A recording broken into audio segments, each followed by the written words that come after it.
Welcome to Conscious Evolution Media Productions, coming to you live from our Denver, Colorado studios. And we are also streaming, of course, live on consciousevolutionmedia.com. And I'm your host and moderator, Coach Steve Toth. And our theme today is one of my most favorite subjects, UFOs and aliens, and disclosures and the lack of disclosures. And our guest today is Dr. I want to say Simone, but it's Simeon, right? Simeon, right? Simeon Hein, and he's an author, and he's followed by, what, 1 million people almost on YouTube? Yeah, something like that. Something like that? Yeah, I thought I mentioned that. Sure. Welcome back to the show. Thanks, Steve. Great to be here again. Yeah, and I'm having just a hard time keeping myself in my skin because you just came back from the UFO. There was a whole week of seminars about UFOs, and tell us a little bit about the organization. It's in Arizona, right? Yeah, it's called the Open Minds TV group, I believe. They've devoted themselves to looking at issues related to UFOs, extraterrestrial encounters, government cover-ups, related subjects, and they run a conference every year, the UFO Congress, and it's for, about a week, something like that. There's a lot of guest How many people show up? Oh, hundreds and hundreds. Right. I think it's actually getting so big now they're going to be moving it because they're running out of space. It was in Scottsdale. To Las Vegas, so that can have 10,000 people? Something like that. You know, it used to be in Laughlin in the past, and they're running it now. And we have a lot of speakers, a lot of credible speakers. It's a lot of fun. You get to interact with people and talk and really open up about this subject and let's find out what's going on. So what is the coolest thing that you heard there? I'll tell you what really blew me away. There was a guy there named Richard Hoover, who's a career NASA astrobiologist. He's never been to a UFO conference before, but he came to tell us that NASA already has proof of extraterrestrial life. They've had it since the 70s. And basically, for a variety of reasons, which no one's exactly sure of, NASA doesn't want to tell us that they found fossils on Mars. He showed us the photos. And especially in the so-called carbonaceous meteorites that fall to Earth, not every single meteorite, but the carbon-based ones, guess what they find in these meteorites when they crack them open? Bacteria, blue-green organisms. algae. They were alive at one time. They're not alive anymore. Fossils. Diatoms, which are small organisms. Yeah. And he said, there's already proof of extraterrestrial life. It's this small bacterial single-cell life or larger organisms. And NASA doesn't want us to know about it. Well, what I heard is that the way we know NASA, like how they want us to know them, is just a cover-up. The real purpose is really to communicate with aliens and UFOs, and also to work on the technology. I don't have any evidence for that directly. I don't that's either. a possibility. I just heard that. But we do know that they don't like this line of research that Richard Hoover, again, this guy is a career, he's 250 published papers, 12 patents according to research. Spent a couple of days with him. And he is really incensed that you have data. He said anybody that looked at this particular fossil that the Opportunity rover found in 2004 on Mars, anyone is going to say this is a crinoid. He says there's no question about it. 100% certainty this is a crinoid. What did NASA do? Within 3.5 hours, they made a decision to destroy it with their rock abrasion tool. He said, now why would you do that? If you just found something that's proof of life in the past on Mars, why would you destroy it? They don't want us talking about it yet. He feels it actually came from even higher up than NASA to do that. But they're looking at it right now. Look who actually ordered that fossil to be destroyed. You'd think that we'd be excited about it. It'd be something on the news. Except it's, in this case, it's covered up. So there is a cover-up. There's nothing on the news, really. Not about this subject. Not about this subject. And this is why you have to have conferences like the UFO Congress and so forth, is to get people like that, and we can all talk about this and find out exactly what's been going on. So now we find out that NASA, it's not just NASA. I'm a little bit shocked to find out that a magazine I read regularly, Science Magazine, I've been subscribed to it for over 20 years, member of the AAAS, they wouldn't even cover this topic. He published this paper in the Journal of Cosmology finding diatoms, bacteria, fossilized in these meteorites that fall to Earth, right? They won't even cover the topic. Nature won't cover it. And he got a lot of flack even for publishing it in the peer-reviewed Journal of Cosmology. Why?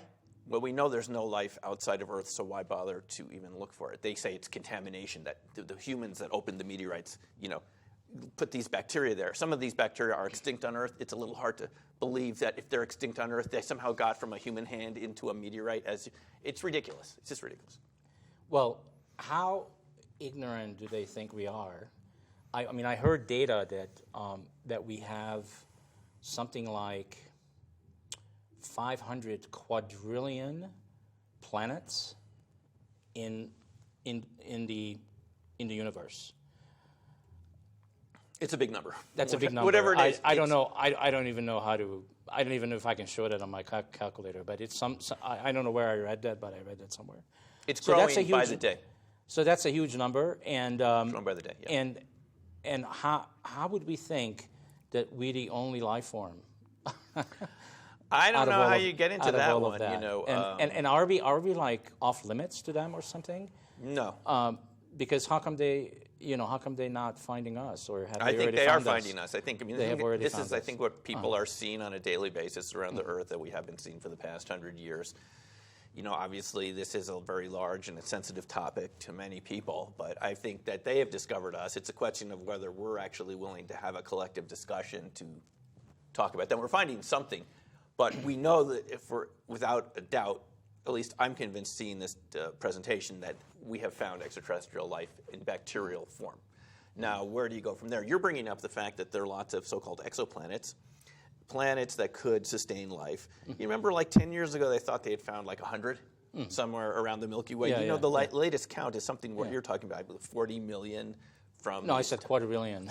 Maybe that. Whatever that is. I don't know what you're talking the last one I read in the Milky Way, I believe it was millions of possible planets just in our own Milky Way alone. And that could support life. The ones that are our size and the same distance from their sun. So it's growing daily. The telescopes that are out there that can detect these little planets through looking at gravitational shifts and so forth are finding more and more every day. Yeah. So did you hear any talks at the conference about our government? Are they like meeting with aliens on a regular basis? Is there a conversation that has been going on? Are they advising our government about how to use technology, what to do, how to evolve? Steve, the answer to that is we don't know for certain, because there are people that claim this, and even people that have worked in the military or in intelligence agencies that have come forward to make such statements. But we don't have any proof, in my view, that this has actually happened. And there's a lot of debate about this. The real debate at the Congress was, is there a government cover-up, or is the government as perplexed as the rest of us? There's no doubt that the UFO phenomena exists. People have been seeing these objects for a long time. In Phoenix, in '97, a craft a mile wide was seen by thousands and thousands of people. I was lucky enough to talk to some of these people that had seen it at the conference, several of them. They said it blotted out stars. The governor of the state, Governor Fife Symington, who originally made fun of it, later came out and said, oh, no, I saw it too, and I was in the National Air Guard. We don't have anything like that. That had to be extraterrestrial. And you would think there'd be some sort of news coverage when a governor of a state said, I actually covered it up because I was afraid of panic.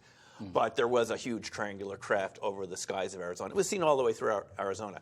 Now, the real question is, does our government, the U.S. government in this case, know a lot about this subject? Are they meeting with extraterrestrials? What do they know? What don't they know? We don't know yet, because the government hasn't really come forward to tell us anything other than the fact that we had on the We the People site, on the Obama website, the White House website, they denied any knowledge of the phenomenon. Also, the government has no evidence of it, which is just impossible, given all the reports you can find from the State Department and intelligence agencies going back to the 50s.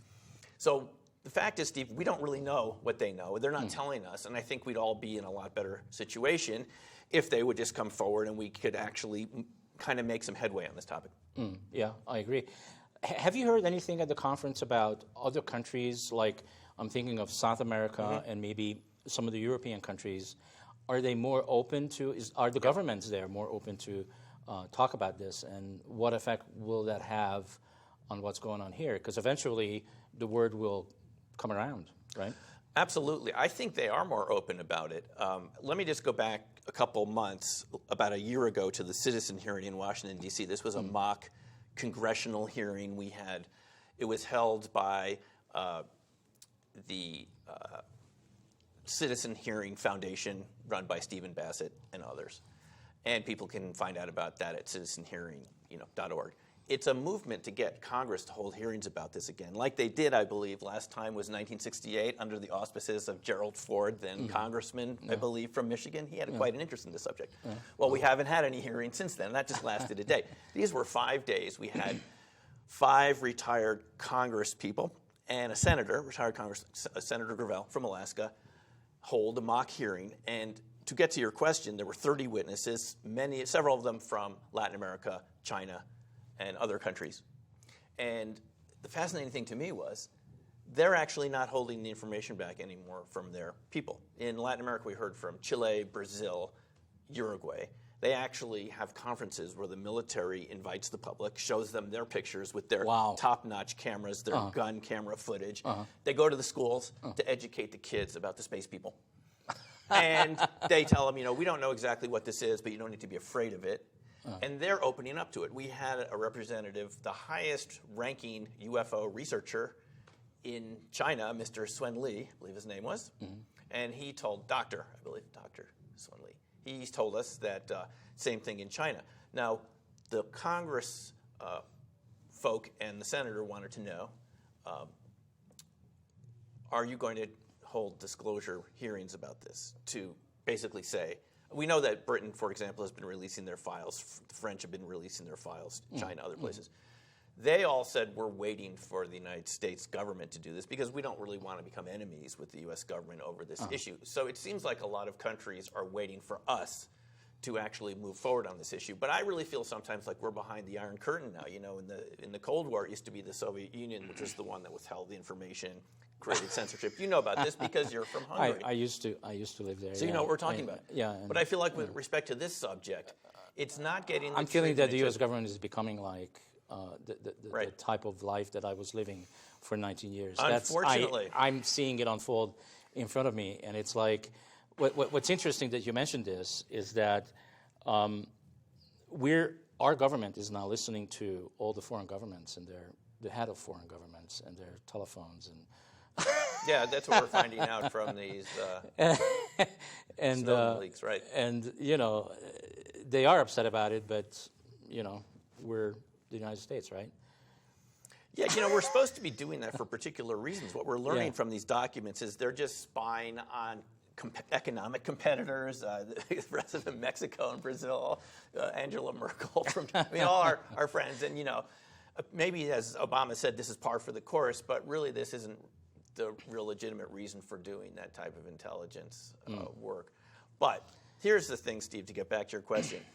It seems like the other countries are moving forward, and what I'm wondering is whether this sort of disclosure, when it does happen, is it going to come from another country where you're going to have a sighting, lots of people are going to have it on their cell phone cameras, and the government and people are just going to come out and talk about it? Because the situation I see here in the U.S. is we still see the media and a lot of other organizations marginalizing the subject, making fun of people who have had these sightings. I don't know why you can make fun of tens of thousands of people that saw a huge triangular craft, but they actually accuse them of having mental illness or something. This is something that we used to, this is how you marginalize people when you can't deal with the data.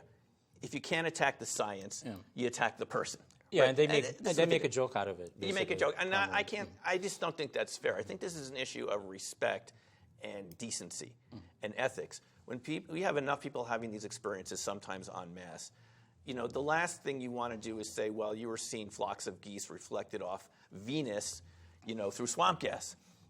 You don't have pilots who see these things when it's tracked on ground radar. It's got the radar records from the plane. They're picking something up. And we had a lot of qualified missile control launch officers who testified to us, 4 of them, that they were in their bunkers, which are in control of the missile silos in various locations out west in the U.S., when the missiles went down. Within a short period of time, 10 to 15, separate systems all would go down after the sighting of a flying disc. Wow.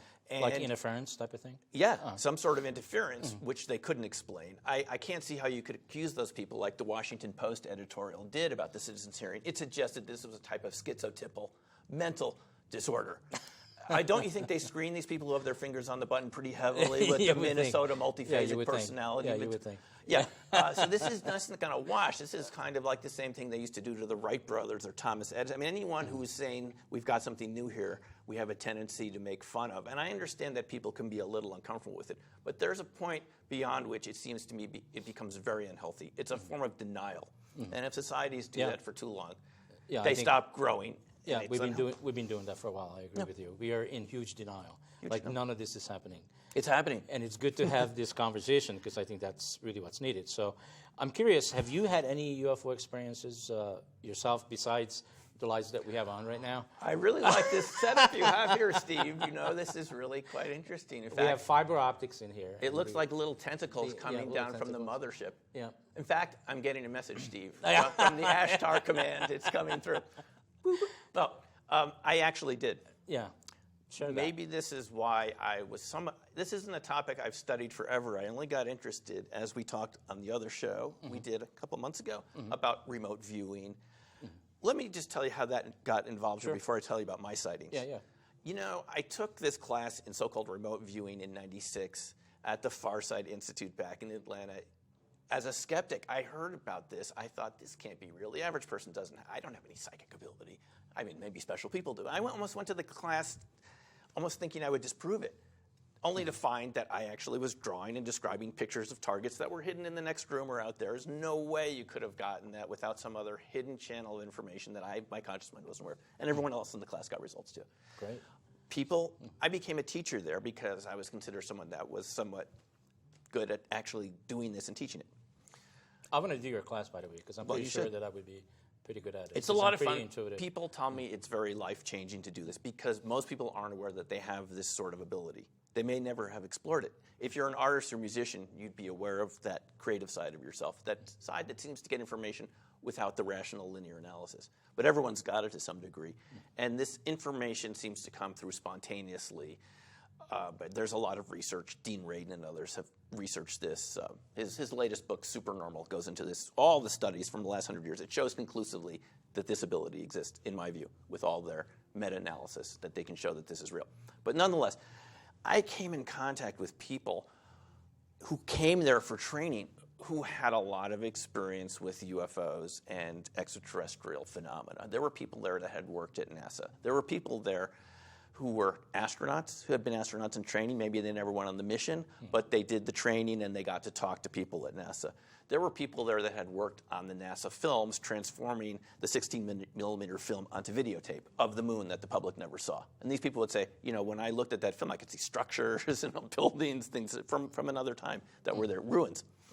Wow. And people began to tell me about the different types of programs that existed. I got in contact with a lot of people who had firsthand contact with this type of phenomena, eventually with the people in the military remote viewing unit who had their own sort of experience with this. And they've been using it for a long time. Been using this since the 70s in this government program. So that's how I kind of got in contact with it again, and I found that there were a lot of people that were telling me, you know, I don't have any doubt that this is real. They were completely confident this is a real phenomenon. Even people that had told me they had come in contact with actual extraterrestrials in government facilities. You know, it's kind of a shocker, given that you probably haven't heard this on the nightly news, and you have people who've spent their whole life in the government telling you they've had this sort of contact. I can't verify it. That's why I'd like to have congressional hearings or sometimes something like that, like the citizen hearing is suggesting, so we can find out what is going, is this really true or not? But to get back to my sighting, I was actually in the Everglades with my mom. She's a bird watcher. We went down to the Everglades once, great place to watch birds and see other types of wildlife. And I saw something that looked like the moon. And I said, Mom, look at the moon. It's over there. It looks kind of weird. And she knew the moon was back there. But I'm looking at this thing. It's in the sky. It's about the size of a full moon. It's green. And then eventually she looks up and she said, well, the moon's over there. So what is this? We have binoculars, so we're looking up at it. Now, at first, my mind says it has to be a cloud, but why would it be perfectly round and really green when everything else is white in the sky, you know, the clouds? I look at it with the binoculars, and there's this pattern of dots in it that look like a Z. Dot, dot, dot, dot. Now, why would you have something that's a cloud, which is kind of amorphous, with something that looks like a structure in it, and then it just, from a completely stationary position, moved into a cloud? And then all the lights went out in the air. There was a blackout within a few minutes. Wow. So that was a UFO seeing, a sightseeing for you? It was definitely something that was unidentified, unexplainable, and I had to tell you, the feeling about it was quite different. It just didn't feel like it belonged there. It just felt weird and strange, and something I'd never seen before, and it didn't feel like anything that I could explain. Maybe that opened up my mind to being open to the topic. Oh, wow. Was there anything that you noticed that was going on in your body? Anything with the Yeah. frequency? A feeling of being observed. I'd never had that feeling before. It just didn't feel like it fit. It looked like it was intelligently controlled, and I had this feeling of being observed at the time. We happened to go to one of those ranger talks that they have at national parks. The people we sat down next to had seen it too. Wow. And then we have the blackout. We went up and told the ranger who had given us the talk afterwards, and she goes, "Oh, sure, I'm sure that really happened." But we talked with people who had also, and there were more witnesses to this, so this wasn't, just us. And I guess after that, I sort of became interested, started reading books, Timothy Good and others, Above Top Secret, just as a curiosity. It wasn't until many years later in '96, again, having been through at graduate school, research methods, I really hadn't studied much about this topic. But then going into remote viewing, I learned that the remote viewing unit at Fort Meade had apparently unofficially viewed UFOs and phenomena like this for the government. Unofficially, they tell us. Interesting. And you came across people who had said, Off the record. I had this experience. I kept coming across them more and more, and became like, there's a connection here between so-called remote viewing. I like to call it resonant viewing. I don't think it's a really remote anything. It's a perceptual, subtle perception of some signals that are here. But there was a connection between the phenomena. And here's another aspect of it, Steve, I think that the audience will find interesting, which is that people that have had contact experiences with whatever this phenomenon is. Abductions, for example? Abductions, as some people call it, interactions, whatever you would like to label it as, contactees, they used to be called in the 50s. Whatever this phenomenon is, whether they are extraterrestrial, these beings, or whether there's some aspect of the Earth that we don't understand, people seem to report, for lack of a better word, psychic experiences, maybe before the encounter happens, certainly sometimes afterwards they feel like they have abilities maybe they didn't have before. So this seems to me actually to be a natural phenomena that causes us to have an evolutionary response, which means it seems to expand our abilities, perceptions, and so forth. Interesting. Yeah. Now, just in case if they are listening to us right now, who knows, maybe they here in the studio. Yeah, they're right there. They wouldn't have to do an abduction with me because I would be completely willing, to go and have an experience. And I've heard lots of stories where people really didn't need to be abducted because they were willing to have the experience. I heard several stories like that, which are very interesting. I also heard some stories, and I want to know if you can back any of this up, that on this Earth, the Earth is what, 70-some% water, right? And we don't do a lot of work on the water, it seems, in comparison to everything else that we do as quote unquote humanity. It's almost like we are ignoring what's on the water. And is it possible that that's where a lot of the aliens are living currently, and that's why we're ignoring it? Well, we've heard these reports for many years, especially coming from the Russians, about these undersea, unidentified submersible objects. If you do your research online, you'll find there's a lot of folks from the Navy that have seen these emerge from the ocean, hover over their aircraft carriers, and so forth, and many cases of this. There's a famous case from 1967, so-called Shag Harbor incident in, I believe, Nova Scotia. These objects were seen underwater. Something crashed, and these objects moved underwater, appeared to crash. It actually, probably deliberately going there, stayed underwater for several days. U.S. warships moved over them, even drew in some Soviet warships. They were quite interested in it also. So there is this connection between this phenomenon and the water. Now, whether that's why we haven't explored it, there's a lot of challenges going underwater and a lot of pressure and so forth. We've heard these reports over the years that there's a lot of this activity underwater too. and that these objects can be seen underwater. And I think this is, again, another aspect that we should be studying. We should be open about this, and we should find out if this is true or not. Great. I'm open to it, Steve. All right, great. Now, I know that one of your passions is, just from the conversation we had last time, is, and we didn't have really much time because it came up at the end of the show, about crop circles. That's one of the things that you love and you love to do. And I'm wondering, how are crop circles connected to this conversation of aliens and UFOs? And I know you do tours, you take people to different places. Talk about that for a minute.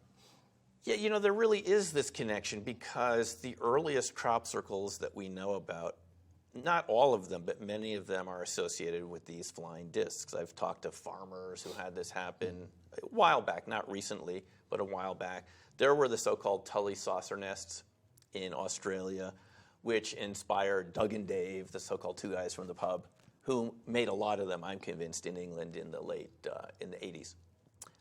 So a lot of these, is that what I'm hearing, that a lot of the crop circles are made by humans? Well, now they are. I'm convinced they are, having spent many years over there. I got to know a lot of the circle makers. And that's the real interesting part about it. It seems to have been inspired by this UFO phenomenon for whatever reason. There seem to be trace cases where you have UFOs landing and leaving marks in crops or marks in the wheat, swirls sometimes. I just talked to a woman in North Idaho just a couple months ago who had this experience in the 70s picking huckleberries over in Washington State. And she told me they were picking these huckleberries, and all of a sudden what she described as a flying tortoiseshell, she said, you know, it had a bottom and a top with lights around it, started hovering, and people there panicked, went down, called the sheriff. The military comes up an hour later, tells everyone to leave. What they noticed before they left is where the craft had moved, all of the grass was flattened. Wow. And this is what we heard. So there's no doubt that the flying saucer phenomena is connected with crop circles and effects in grain crops and so forth. But the real connection is people that saw that started imitating it from my research and creating those sorts of patterns. And it seems like the whole crop circle phenomena is almost, it could be, I'm going to just throw this out there, I can't prove this, almost like an extraterrestrial training project to get humans to make more mathematically complicated shapes on a large scale, to go out to nature and play with it, play with the shapes, make these crystalline patterns.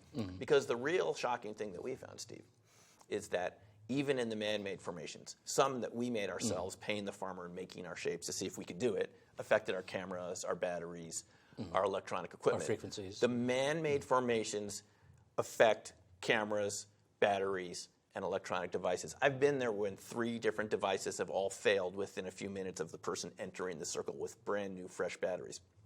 So maybe it's just a puzzle for us to solve. Yeah, it's like a puzzle. Like, what is it about a shape in the wheat? I've never been actually able to figure out completely why it's doing this, but it has something to do with symmetrical crystalline-like shapes. There's something about that shape which creates an energy field or traps energy. Maybe it has something to do with dark energy, dark matter, some other energy field that science doesn't really understand very well yet. You know, 96% of the universe, no one knows what it is because it's dark energy or dark matter. Science has no clue what the matter is, what the forces are, but we know it's out there from all the experiments. That somehow these crystalline-like shapes, these symmetrical shapes, which are often very beautiful looking too, have some effect on us and our equipment in ways that science hasn't been able to explain. But I think it has something to do with, you know, superconductivity, this way that electricity and energy can move much more efficiently, much more flow, that science is always working now to try to develop devices because it would reduce the amount of energy consumption. It's almost like these crops become like superconductors. And as soon as your batteries go into them, it's like they're gone because they get very hot very quickly. It's like they discharge. Some people's cameras never worked again. I was there when a friend of mine, Ron Russell, used to give the tours, who lives in this area. I saw his Sony camera stop working as soon as he put it down, camcorder. He sent it back to Sony. They said it had melted. The solder joints had melted inside. Wow. And it was switched off. So, you know, it charged him a lot to resolder it. So there's something about it that's real. It's very possible it started as a UFO, something related to flying discs, their propulsion system getting close to the wheat, leaving these swirls. Humans began to imitate it. The ones that I've seen in England recently, I'm convinced, are made by people that I've gotten to know there and other people who I haven't met, circle makers. Where are most of the sightings at? Of the primarily circles? Uh-huh. Yeah. England? Mostly in England, I would say they happen all over the planet. Here's the interesting thing about it, though.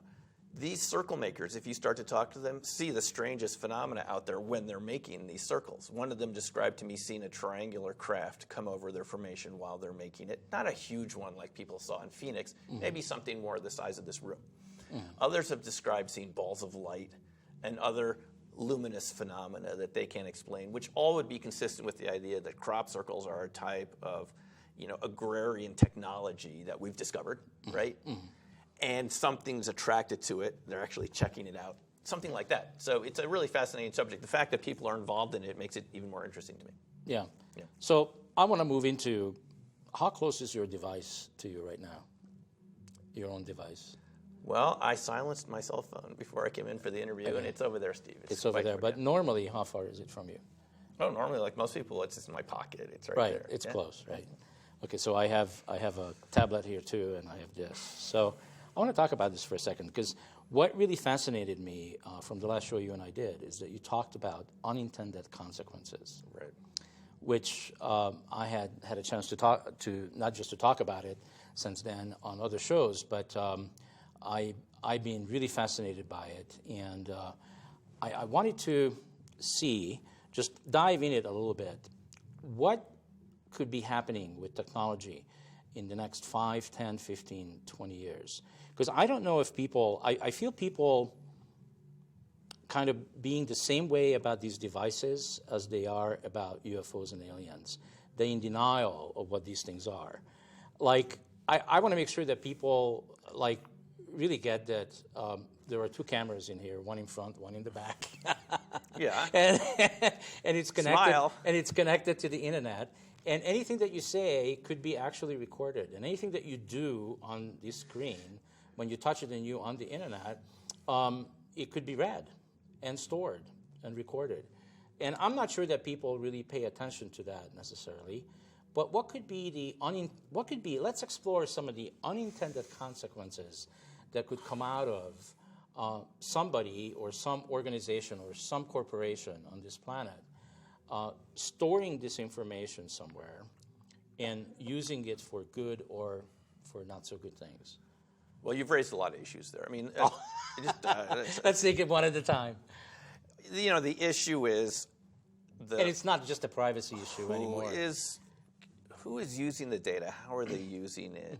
Is it a type of kind of surveillance that no one really consented to? The data can be sold. It can identify you. It can identify what you like to do, what you like to watch, what you like to buy.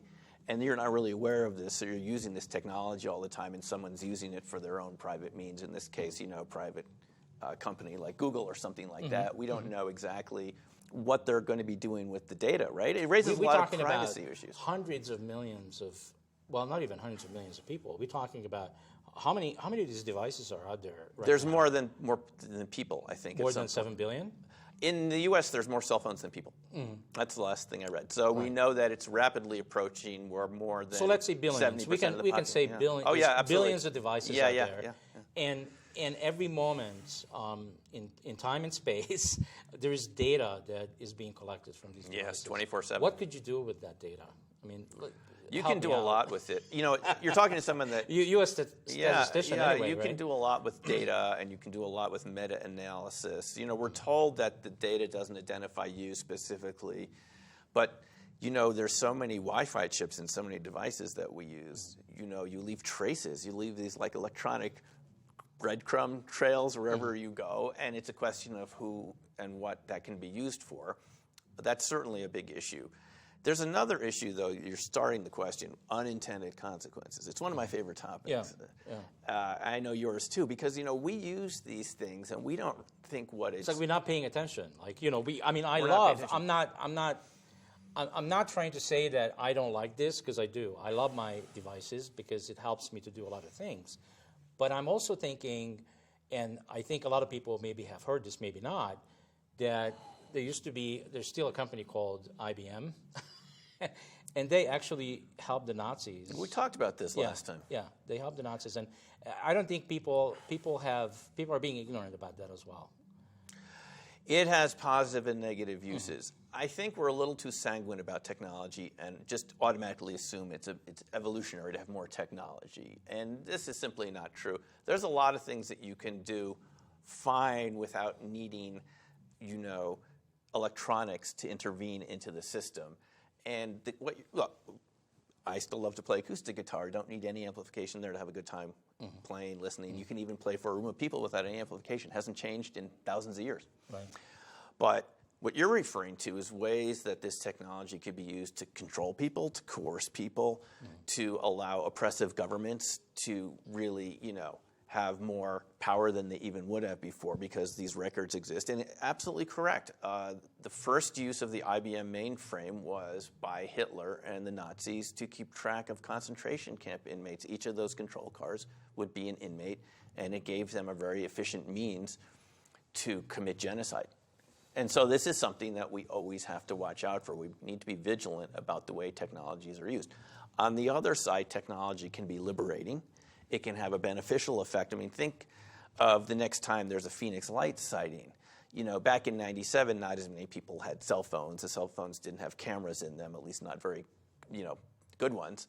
Now, the next time that type of sighting happens, in fact, Steve, I'm quite convinced if there is another large UFO event, for lack of a better word, it's going to make even more of an impact. Do you know the Phoenix Lights sighting wasn't reported for 3 months by the New York Times didn't report on it for 3 months after it happened. It happened in March of '97.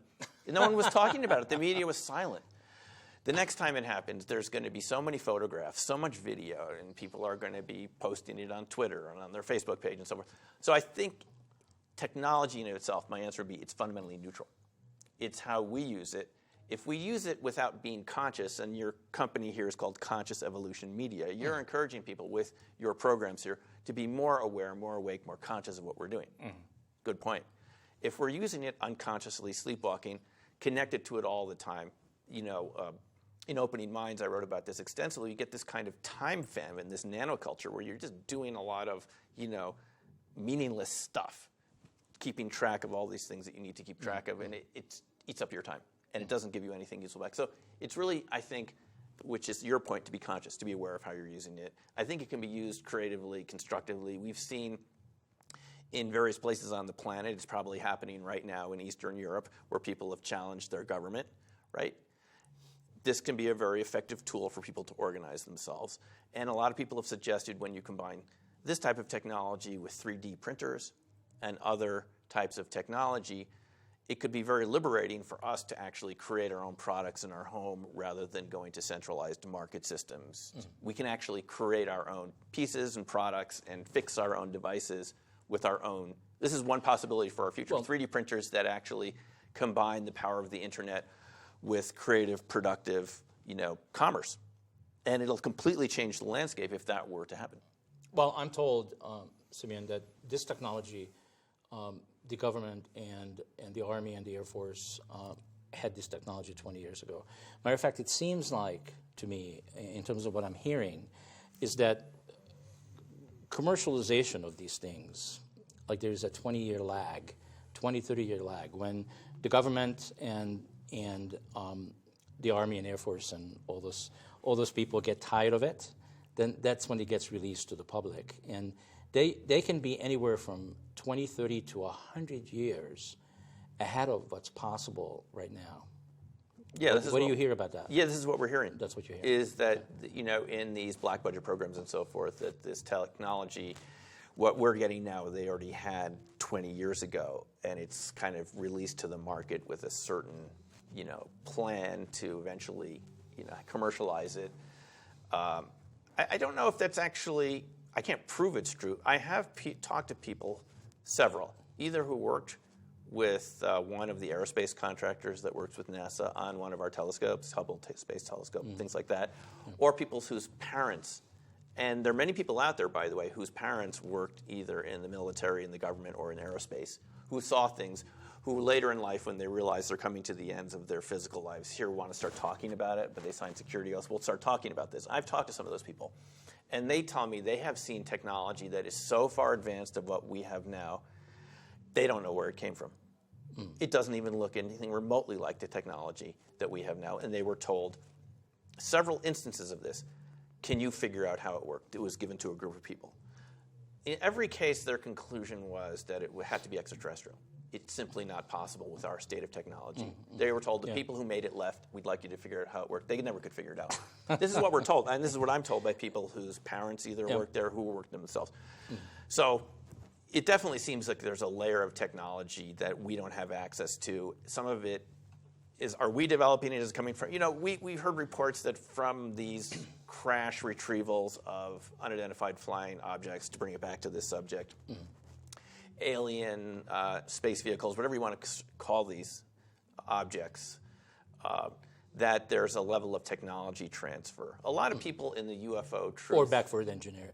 Exactly. Now, this is what motivates a lot of people in the UFO truth movement, if you'd like to call it that, who want to end, if you want to call it a cover-up or a truth embargo, as some people like to call it, is that they believe that this technology is being held by a very limited group of people and it could be advantageous, energy technologies and so forth. I'm not actually in a position whether to say that's literally a fact, but there are a lot of people who've had interviews with people that have worked in these black budget programs. These are programs that are funded by Congress where Congress doesn't find out what they are. The military, the intelligence community says it's too sensitive to tell you what it's about. A lot of people suspect that there's billions of dollars of funding. Some of it is going to reverse engineer some of these retrieved crashes of vehicles.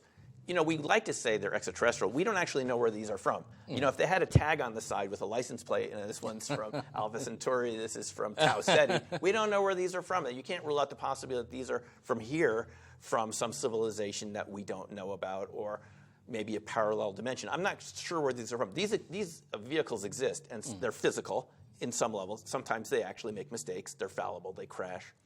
There are survivors. We were told, going back to Roswell in '47, there is a great new book by Don Schmidt about witnesses to the Roswell wreckage at Wright-Patterson Air Force Base in Ohio, people who say either they saw the wreckage and live aliens, or their children heard the stories from their dads or moms who worked there, secretaries and so forth. There's many credible witnesses from Wright-Patterson who've said, we've seen the wreckage, the memory metals technology that's far beyond what we had in '47, and have seen the bodies, and in some cases, live aliens. Again, this is why we need some sort of process here to find out the truth about all this. Right. But there is a technological component to it. Yep. Right.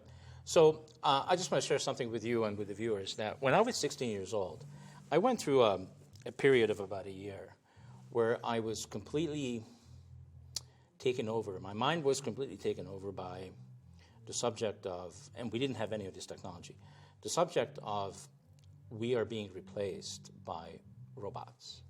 That humanity, and I was really 16, that humanity is in trouble, and how, and where I went with it to let this out of myself is I wrote poems. I wrote like hundreds of poems about what's going to happen to humanity, that we are going to be replaced by machines.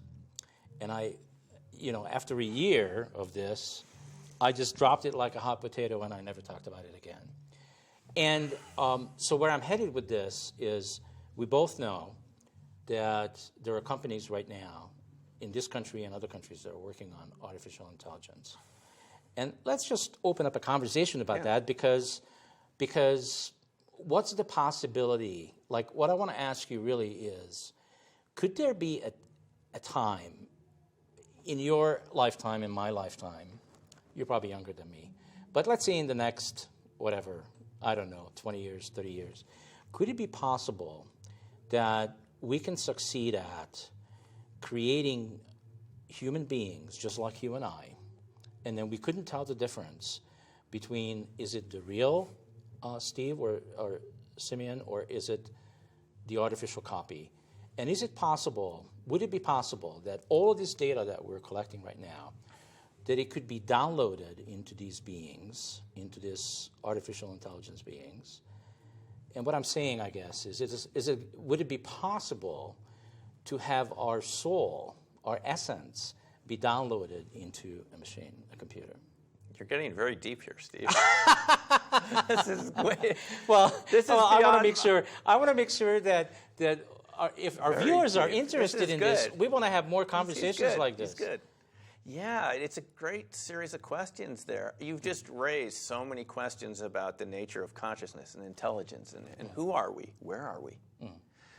And how are we going to be able to tell the difference if well, it's the real you or not the real you? See, because a lot of what we've been talking about today suggests that consciousness is not, as they say, an epiphenomena of material matter. You know, the traditional view that science has had, classical Newtonian Cartesian science has said that you have this physical body here, and somehow the consciousness kind of grafts itself on. We don't know how that happens. Well, scientists don't know how to talk about that. They don't, and it's gone nowhere. And the evidence that you and I have talked about, the things like remote viewing phenomena and resonance and the way information moves around without an obvious channel that we can see it, quantum mechanics, new interpretations of quantum mechanics, quantum biology is suggesting this, is that consciousness actually comes before the matter. That this matter, what we see as matter, is condensed information, condensed consciousness. So if that is true, this kind of newer view of consciousness that I think you need to adopt if you're going to explain the data that we've been talking about today, some of the phenomena we've been talking about, there's a lot more, is that it actually is like a permanent sort of source of energy in the universe, that it comes before matter, right? Some people call it idealism, whatever you want to call it. If that were true, then the answer to your question would be yes. You could have other life forms kind of artificially emerge. Life forms. Well, this is the thing. Would they be artificial? If consciousness is one of the fundamental components of the universe, if we just play with that argument for a second. Yeah, it raises the question, what are we? I mean, very good question. That's why maybe a lot of people are afraid to approach this topic. We're really questioning what we are. And the data from these sort of subjects that we've been talking about today, and I know you like to think about and talk about on a regular basis, suggest we need another scientific model, because it really appears that the scientific models we've had so far can't even come close to explaining this data. You know what they try to do? They try to marginalize it, say, you know, it's a mental disorder, blah, blah. But if you really look at the data, and there's more and more of it every day, it's that these phenomena are real.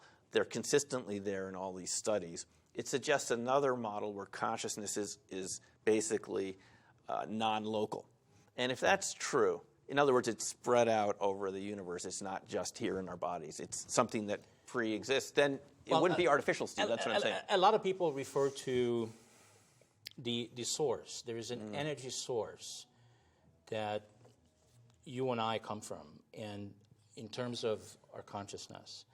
And people that are not awake yet or not conscious yet don't really know about this. They can't possibly know about it, because in order to be connected to that source, to that energy, you have to be awake and you have to be conscious. Otherwise, I'm trying to say, otherwise you're just a robot. Well, here's the thing, Steve. This is kind of funny that you're bringing this up. You know, the first thing I wrote down, I remember writing down as a kid, was I decided when I grew up, this is when I was like 5, I wanted to build robots. In fact, I was so convinced I wanted to do this, I made my mom write it down in a book before I could write. I knew I wanted to build robots, in a larger sense, kind of construct intelligent beings. Here's another way to look at your question. Let me answer it this way. I don't think you can ever create consciousness. I think it already exists. And we are part of that. It's like a field. Oh, everybody, I believe, has it. Yes, and if that's true, I don't think artificial intelligence will ever work, because a machine doesn't know what it's like to take a walk in the park, to feel sunlight on a spring day. You and I, when we see this, and our entire audience knows what that feels like. I say a day at the beach. It gives you a feeling, right? A machine doesn't know what that's like. It doesn't have a body. All right, so let me challenge you. So I don't think it'll ever work. Let me challenge you about that for a minute. And how I want to challenge you is that there's a group of people right now in Hollywood that somehow seems to be able to make these movies. And there's the iRobot, and there are television shows right now on commercial television as we speak, where they actually toying with this idea. And I don't want to say the name of it, but there's a cop show right now where there's a real cop, you're the real cop, and there's me, I'm the artificial cop, and I actually am experiencing the fact that I'm feeling. I have feelings, and I am becoming conscious. Now, why is it that Hollywood seems to have this license to have access to these kind of information? And it just also so happens, I'm noticing, that as they're releasing these movies, and I can go back 20 years ago, I can go back 30 years ago when we had these science fiction movies, and then everything that they've had, including in these 30-year-old science fiction movies, they had these devices or similar devices that we had no idea about. We didn't even know what the heck it was. We just took it as, okay, so this is just a story from the movie, but guess what? 20 years later, they become real. Sometimes they become real. Not every single thing. No, not every single thing, real, but certainly most of things that I keep seeing. Who was it? Was it Isaac Asimov or someone who said the science fiction of today is the science of tomorrow? It's just like the beam me up, Scotty. You know, it hasn't happened yet. But where did they get that idea? Well, we in the West, we seem to have this real interest in creating machines that do things for us, finding out more how nature works in this kind of linear, mechanistic way. And when you get to consciousness, I don't think it fits within that mechanistic mold. And that's why I think that there's a limit to what you could actually do. You can't get there without switching the point of view you have on it. It's not simply that you can create a machine and consciousness is going to come into that machine if you put enough transistors. The fantasy that our kind of information age technologists have is if you get the thing operating fast enough and you get enough transistors per square millimeter in there on the chips, right? And you keep adding from single CPUs. chips to dual chips to quad chips to this latest Apple Mac Pro that has 12 on them if you go up to that level. Somehow if we get enough there, it will become conscious. I think if you keep putting more processing power in there, you will get to some sort of superconductive communication with the larger universe spontaneously, which will be quite a shock when it happens. I can see how that could happen. But I don't think just adding more chips in there and more speed, like IBM's Deep Blue computer, it may be able to calculate faster and compete with the best chess players on the planet because it's simply mechanistically computing as many moves ahead as it can. And it can basically start thinking faster than the human, and it can get to, I think these computers so far have gotten to draws with the best chess masters. Yeah, but let me have you pause there. Let me have you pause there for a second. Yeah. Okay, so, and I said this many times, you and I are the most sophisticated computer on this planet. And there's a difference, because just think about it for a second. There's trillions of bits of things that are happening. Just the fact that you looked at me, just the fact that you made a face, just the fact that you're hearing me, just the fact that what had to happen in your body in order for any of these little things to occur? Well, it's a miracle. It's absolutely incredible. If you break it down, there's trillions of interactions happening each of us per second. And you're not even conscious of it. It's all on autopilot. That's the most amazing thing. And that there's no computer out there that could actually, right now, that could create what you and I are doing right now. No, because it's more than information, it's energy. This is the thing, Steve, right? You have energy, I have energy, it's more than just silicon devices exchanging bits of information. It's energy too. And this is why you need a biological structure. If those computers were able to actually have a biological component to them, we might get there. But you know the thing, Steve, we can't even define exactly what life is. I mean, no one's exactly certain anymore how to define it. We had this definition you and I learned in high school. Remember in grade school? They said, well, there were like these 18 conditions for what life is. But it's really... Today I feel life is consciousness. That's what I feel. You're right. And if it is consciousness, then it's more than a computer. Here's the funny thing about it. We create these metaphors, and then we define them, want to define everything by that metaphor. And because we live in a society now that has lots of computers, we kind of use that computer metaphor to kind of put everything in. But I don't think you can still explain. But life transcends those metaphors. But I also feel that consciousness has the only thing that I can come up with or can relate to right now that has unlimited possibility. I can't think, and that's why I cannot do anything else in my life right now, because everything else bores me to death. It's limited. Everything else that I... Yeah. No, I know what you're getting at. You know, keep thinking about 2001 and HAL. Yeah. The computer and how it goes. It's a current movie today. I don't think it's such a good idea to do that. You know, but that still we would say was a computer, right? It didn't. Was it literally feeling, or was it acting like something that had feelings? That's the difference. And we'll actually only know what. Steve, we'll have the answer to this question someday when one of these devices is here and we can ask it, right? There's a third party missing here, which is this cyborg that you're thinking about, and we could actually need to get it here and actually ask it some questions. You know, Alan Turing had a test for this. You remember Alan Turing, the mathematician from Great Britain that cracked a lot of the Enigma codes and unfortunately was put in jail for his sexual behavior. You know, homosexuality was illegal in Britain at the time, but he's the one who allegedly cracked the German codes with his Enigma machine, right? And he had a test for this, which was if you can talk to a computer and you can't distinguish it from a human, that's artificial intelligence. So the day that we can get there and you could actually replace me with a computer, and you had a black curtain here and you couldn't tell the difference between the simian and the holographic version, according to Turing, that would be artificial intelligence. I don't think we've gotten there yet. Yeah, not yet, but I think. But if you couldn't tell the difference, that was his view of definition of real artificial intelligence. Yeah. Here we go. Another conscious hour that just goes bye-bye.